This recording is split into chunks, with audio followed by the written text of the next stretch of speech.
आगे चलते हैं, 15वें सर्ग से आरंभ करते हैं। पहले देखा कि राम लक्ष्मण विश्वामित्र जी शिव जी के आश्रम में रात व्यतीत की।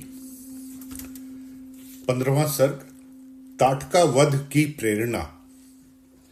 प्रभात काल होने पर शत्रुओं का दमन करने वाले वे दोनों राजकुमार नित्य कर्मों से निवृत्त हो विश्वामित्र जी को आगे कर नदी तट पर पहुंचे। आश्रमवासी व्रतधारी मुनिगण एक उत्तम नौका उपस्थित कर विश्वामित्र जी से बोले, अब आप विलंब न कर राजपुत्रों सहित नौका पर सवार हो जाइए, आपकी यात्रा निर्विघ्न समाप्त हो। विश्वामित्र जी तथा अस्तु कह और उन ऋषियों का सत्कार कर सागर गामिनी उस नदी के पार पहुंचे। दक्षिण तट पर पहुंच नाव से उतर के मंद गति से आगे चले। चलते हुए दोनों राजकुमारों ने एक भयानक निर्जन वन देखा। उस वन को देख श्री राम ने विश्वामित्र जी से पूछा, अहो, यह वन तो बड़ा भयानक प्रतीत होता है। इसमें झींगुर झनकार कर रहे हैं, बड़े बड़े भयंकर जीवों से के नाद से परिपूर्ण है और भास पक्षी भीषण शब्द कर रहे हैं। बाज पक्षी अनेक प्रकार की भयावह बोलियां बोल रहे हैं। इस वन में सिंह, व्याघ्र, सुअर और हाथी भी देख पड़ते हैं। धव, असगंध, अर्जुन, बिल्व, तेंदुआ, पाढ़ल और बेरी के वृक्षों से व्याप्त यह कौन सा वन है? यह सुन महातेजस्वी विश्वामित्र जी बोले, हे वत्स सुनो, मैं बतलाता हूं यह वन किसका है। पहले यहां पर देवलोक के समान स्थित वाले धन धान से भरपूर और समृद्ध मलद और करुष नाम के दो देश बसे हुए थे। कुछ काल पश्चात एक स्वेच्छाचारिणी यक्षिणी इधर आ निकली, जिसमें अनेक हाथियों का बल है। हे राम, तेरा कल्याण हो। उसका नाम ताटका है। वह सुंद की स्त्री है। उसका पुत्र मारीच इंद्र के समान पराक्रमी है। गोल गोल भुजाओं वाला, महापराक्रमी, बड़े मुख वाला और भयानक शरीर वाला वह राक्षस मारीच नित्य ही प्रजा को सताया करता है। हे राघव, वह दुष्ट ताटका मलद और करुष दोनों देशों को नित्य ही उजाड़ा करती है। यह यक्षिणी इस मार्ग को रोके हुए यहां से आधा योजन दूर रहती है। अतः अब हमें ताटका के वन में चलना चाहिए। मेरे आदेश से तुम अपने पराक्रम से उस यक्षिणी का वध कर इस स्थान को पुनः निष्कंटक बना दो। हे राम, तुम इस दुष्टा, अत्यंत कठोर हृदय और दुष्ट पराक्रम वाली ताटका को मार गौ और ब्राह्मण का हित साधन करो। हे नरोत्तम, तुम्हें ऐसी स्त्री का वध करने में घृणा नहीं करनी चाहिए, क्योंकि चारों वर्णों का हित साधन राजकुमार का कर्तव्य होता है। यहाँ स्त्री वध पर स्वामी जी ने एक टिप्पणी की है कि विश्वामित्र का यह उपदेश सर्वथा उचित और वेदानुकूल है। वेद में राजा के लिए आदेश है, अथर्ववेद 8:4-24, कि हे राजन, पीड़ा देने वाले पुरुष को और छल कपट से दूसरों का नाश करने वाली स्त्री का विनाश कर दो। उनकी गर्दनों को काट कर उन्हें नष्ट कर दो। ऐसे दुष्ट स्त्री पुरुष दूसरे दिन तक जीवित न रहें। ये वेद से कोट किया है। आगे चलते कि प्रजा की रक्षा के लिए अच्छा या बुरा कर्म, पालक व अपवाद सहित कर्म को भी करना ही चाहिए। दुष्टों का वध राजकार्यों में नियुक्त पुरुषों का सनातन धर्म है।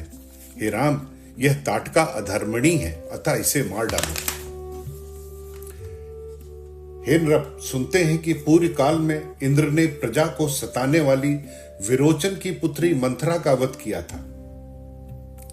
इसी प्रकार हे राम, विष्णु ने भृगु की पत्नी शुक्र की माता को, जो इंद्र को मारना चाहती थी, मार डाला था। हे राजपुत्र, ऐसे ही और भी बहुत से महात्माओं ने अधम युक्त स्त्रियों को मारा है। तुम भी मेरी आज्ञा से घृणा छोड़कर इसे मार डालो। अगला सर्ग है 16वां, ताटका वध। विश्वामित्र ने के उत्साहवर्धक वचनों को सुन श्री राम ने हाथ जोड़कर उत्तर दिया, आपके कथनानुसार ताटका को मारकर मैं गौ और ब्राह्मण का हित साधन करने तथा इस देश के निवासियों को सुखी करने के लिए तैयार हूं। ऐसा कह धनुष हाथ में ले धनुष की डोरी को टंकार कर राम ने घोर शब्द किया, जिससे दशों दिशाएं गूंज उठी। उस शब्द को सुनकर वह राक्षसी क्रोध से मूर्छित हो उस ओर तेजी से दौड़ी जिस ओर शब्द हुआ था। उस लंबी चौड़ी क्रोधित भयंकर और विकराल मुख वाली राक्षसी को देख श्री राम जी ने लक्ष्मण से कहा, हे लक्ष्मण, इस यक्षिणी का शरीर कैसा भयंकर है। कायर लोग के हृदय तो इसे देखते ही कांप उठते होंगे। मैं इस विकट मायाविनी और दुर्जया के कान और नाक काटकर इसे अभी भगाए देता हूं। स्त्री होने के नाते मैं इसे मारना नहीं चाहता, परंतु मैं इसके हाथ पैर तोड़कर इसे दुष्ट कर्म करने योग्य न रहने दूंगा। श्री राम के ऐसा कहने पर ताटका क्रोध से पागल हो दोनों हाथों को उठाकर राम की ओर ही झपटी। यह देख श्री विश्वामित्र जी ने कहा, हे राम, इस दुष्टा पापनी पर अधिक दया दिखाने की आवश्यकता नहीं है। इस दुष्टा यज्ञ विघ्न कारिणी यक्षिणी का बल और अधिक न बढ़ने पावे, अतः इसे सायंकाल होने से पूर्व ही यमलोक पठा दो। यानी रात में उसका बल और बढ़ जाता था। उसे बिजली की भांति वेग से अपनी ओर आते देख राम ने उसकी छाती में एक ऐसा बाण मारा कि वह पृथ्वी पर गिर पड़ी और मर गई। मुनि विश्वामित्र ताटका के वध से प्रसन्न हो राम का सिर सूंघ कर बोले, हे शुभ दर्शन राम, आज की रात हम यहीं निवास करेंगे, प्रातःकाल अपने आश्रम को प्रस्थान करेंगे। विश्वामित्र के वचन को सुन श्री राम प्रसन्न हुए। वह रात्रि उन्होंने ताटका वन में ही व्यतीत की। अगला सर्ग है 17वां। विश्वामित्र द्वारा राम को अस्त्र दान। जितनी भी अस्त्र विद्याएं थी वो सब दी। वह रात्रि वहां बिताकर विश्वामित्र जी मुस्कुराकर मधुर वाणी से श्री राम से बोले, हे राम, मैं तुमसे बहुत संतुष्ट हूं और प्रसन्नता पूर्वक सब अस्त्र तुम्हें देता हूं। इन अस्त्रों के द्वारा तुम सुर, असुर, गंधर्व और नाग आदि शत्रुओं को अपने वश में करके जीत लोगे। हे राम, मैं इन सब अस्त्रों को तुम्हें देता हूं। लो, यह महादिव्य दंड चक्र है। हे वीर, धर्म चक्र, काल चक्र, विष्णु चक्र और अति प्रचंड इंद्रास्त्र भी लो। हे नृपश्रेष्ठ, वज्रास्त्र, महादेवास्त्र, ब्रह्मशिर और एशीख को भी ग्रहण करो। हे महाबाहो, मैं यह सर्वश्रेष्ठ ब्रह्मास्त्र देता हूं। मोदकी और शिखरी, ये दो गदाएं भी ग्रहण करो। हे काकुस्थ राम, मैं तुम्हें अत्यंत उग्र धर्मपाश और कालपाश नामक अस्त्र भी देता हूं। ये काकुस्थ बोला है, जैसे इक्ष्वाकु वंश कहलाते हैं वैसे ये काकुस्थ वंशी भी कहलाते हैं। ये भी बहुत महान राजा हुए थे। तो राम जी के लिए कई बार काकुस्थ राम आएगा, जैसे इक्ष्वाकु वंशी दशरथ जी के लिए इस्तेमाल हुआ है ज्यादातर। सो हे काकुस्थ राम, मैं तुम्हें अत्यंत उग्र धर्मपाश और कालपाश नामक अस्त्र भी देता हूं। हे रघुनंदन, मैं तुम्हें वरुण का वरुण पाश अस्त्र देता हूं। शुष्क और आर्द्र दो अशानियां भी देता हूं। मैं तुम्हें पैनाक और नारायण अस्त्र भी प्रदान करता हूं और आग्नेयास्त्र, जिसको शिखर भी कहते हैं, देता हूं। हे राम, यह लो प्रथम नामक वायव्यास्त्र, हार्शिरास्त्र और क्रौंचास्त्र, ये दो शक्तियां भी लो। भयंकर, कंगाल, मुसल, कपाल और कंकड़ भी तुम्हें देता हूं। इतने क्लिष्ट वर्ड हैं कि पढ़ा नहीं जा रहा है। विद्याधर और नंदन नाम वाले अस्त्र जो राक्षसों को मारने के लिए उपयोगी हैं, तुम्हें प्रदान करता हूं। हे राजकुमार, यह उत्तम तलवार भी तुम्हें देता हूं। और यह लो मानव नाम वाला गंधर्वास्त्र। यह है प्रस्वापन, सुलाने वाला यंत्र या शस्त्र। प्रशमन, सौम्य, वर्षण, शोषण, संतापन और विलापन यानी रुलाने वाला अस्त्र। ये है कामोत्पादक, दुर्धर्ष मुदनास्त्र और मोहित करने वाला पैशाचास्त्र। हे महायशस्वी नरशार्दूल, यह लो तामस और महाबली सौमन्य अस्त्र। हे महाबली, यह लो संवर्त, दुर्धर्ष, मौसल, सत्यास्त्र और परमास्त्र मायाधर। यह लो शत्रु के तेज को खींचने वाला तेज प्रभ नामक अस्त्र, और यह है सोमास्त्र, शिशिरास्त्र और त्वाष्ट्रास्त्र। ये हैं दारुण भगास्त्र, शीतेशु और मानव नामक अस्त्र। हे महाबाहो राम, तुम इन महाबली काम रूपी कार्यवाहक अस्त्रों को शीघ्र ग्रहण करो। उसके बाद मुनि श्रेष्ठ विश्वामित्र ने पवित्र हो और पूर्व की ओर मुख करके वे सब अस्त्र श्री राम को दे दिए। उनके चलने, चलाने और रोकने की विधि बता दी। उसके बाद प्रसन्न मन श्री राम विश्वामित्र जी का अभिवादन कर आगे चलने को तैयार हुए। 18वां सर्ग, सिद्धाश्रम। सिद्धाश्रम को आजकल बक्सर कहते हैं। चलते चलते श्री राम ने विश्वामित्र जी से पूछा, मुने, पर्वत के समीप जो काला मेघ सा दीख पड़ता है वह क्या है? वहां से यह वृक्षों का झुंड सा प्रतीत होता है। उसे देखकर मुझे बड़ा कुतूहल हो रहा है। वह अनेक वन पशुओं से युक्त दर्शनीय और मनोहर सा जान पड़ता है। यह स्थान मधुर शब्द करने वाले पक्षियों से निनादित हो रहा है। ऐसा लगता है अब हम भयंकर एवं रोमांचकारी वन से पार हो गए हैं। हे महामुने, क्या हम लोग आपके आश्रम पर पहुंच गए हैं, जहां दुराचारी ब्रह्म हत्यारे राक्षस आपके यज्ञों में विघ्न किया करते हैं? अद्वितीय राम के उस वन के संबंध में पूछने पर विश्वामित्र जी बोले, हे राम, देव प्रजा में श्रेष्ठ महातपस्वी विष्णु ने तप करने के लिए यहां निवास किया था। अब किस ओर इशारा कर रहे हैं वाल्मीकि जी? कि महातपस्वी विष्णु ने तप करने के लिए यहां निवास किया था। पहले यह आश्रम महात्मा वामन का था। वामन नाम भी हम सब जानते हैं। यहां पर उनका तप सिद्ध हुआ था, इसी से इसका नाम सिद्धाश्रम प्रसिद्ध है। महात्मा वामन में भक्ति होने के कारण मैं भी इसी आश्रम का उपभोग करता हूं। इसी आश्रम में आकर राक्षस लोग उपद्रव किया करते हैं। हे पुरुष सिंह, इसी आश्रम में उन दुराचारियों का वध करना होगा। हे राम, आज हम उसी उत्तम सिद्धाश्रम को चलते हैं। हे वत्स्य, यह आश्रम जैसा मेरा है वैसा ही तुम्हारा भी है। यह कहकर राम लक्ष्मण को साथ लेकर आश्रम में प्रविष्ट होते हुए विश्वामित्र अत्यंत शोभित हुए। विश्वामित्र को देख सिद्धाश्रम वासियों ने उठकर उनका स्वागत किया। जिस प्रकार आश्रम वासियों ने विश्वामित्र का सम्मान किया, उसी प्रकार उन्होंने राजकुमारों का भी आतिथ्य सत्कार किया।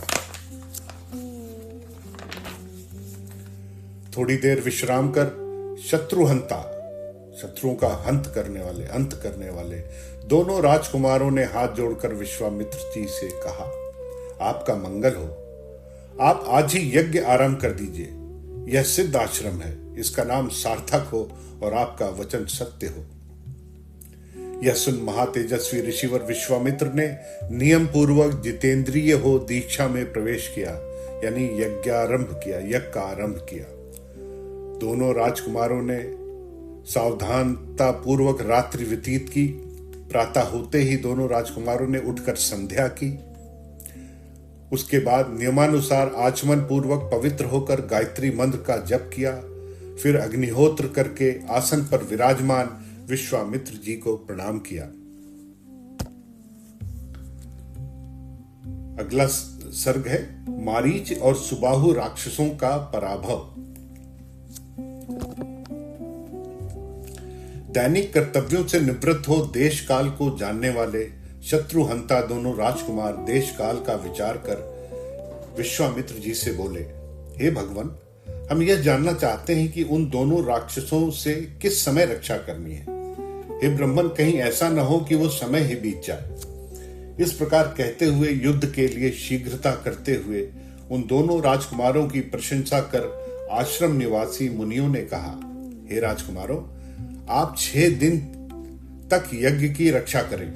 विश्वामित्र जी यज्ञ की दीक्षा ले चुके हैं। वे 6 दिन तक मौन रहेंगे। यशस्वी और आलस्य रहित वे दोनों राजकुमार उन मुनियों के वचन सुन 6 दिन तक उस आश्रम की रक्षा करते रहे। 5 दिन तो निर्विघ्न समाप्त हो गए। 6ठे दिन आकाश में भयानक शब्द हुआ। मारीच, सुबाहु और उनके साथ अन्य भयंकर राक्षसों ने यज्ञ वेदी पर रुधिर की वर्षा की, खून की। उन्हें अपनी ओर आते देख कमल नेत्र श्री राम लक्ष्मण की ओर देखकर बोले, हे लक्ष्मण, तनिक इन दुराचारी और मांस भक्षक राक्षसों को तो देखो। जैसे वायु बादलों को भिगो देता है, उसी प्रकार मैं इन्हें मानव वास्त्र से अभी उड़ाता हूं। यह कहकर परमोदार श्री राम ने क्रुद्ध हो एक चमचमाता मानवास्त्र मारीच की छाती में मारा। मारीच को भागते हुए देख श्री राम लक्ष्मण से बोले, अब मैं इन निर्दयी और दुष्टाचारियों का भी वध करूंगा। तो देखिए, यहां साफ लिखा है कि मारीच को मारा नहीं, इतनी जोर से मारा कि वो भय से भाग गया, क्योंकि मारीच अभी आगे भी आएगा। श्री लक्ष्मण जी से ऐसा कहे अपना हस्त लाघव दिखाते हुए राम ने आग्नेयास्त्र निकाला और सुबाहु की छाती में मारा। उस बाण से विद्ध सुबाहु भूमि पर गिर पड़ा और मर गया। शेष बचे राक्षसों को श्री राम ने वायवास्त्र चलाकर नष्ट कर दिया। तो सिर्फ मारीच बचा जो भाग गया। उन विघ्नकारी समस्त राक्षसों को मारने पर राम मुनियों से इस प्रकार पूजित हुए जैसे असुरों को मारने पर इंद्र पूजित हुए थे।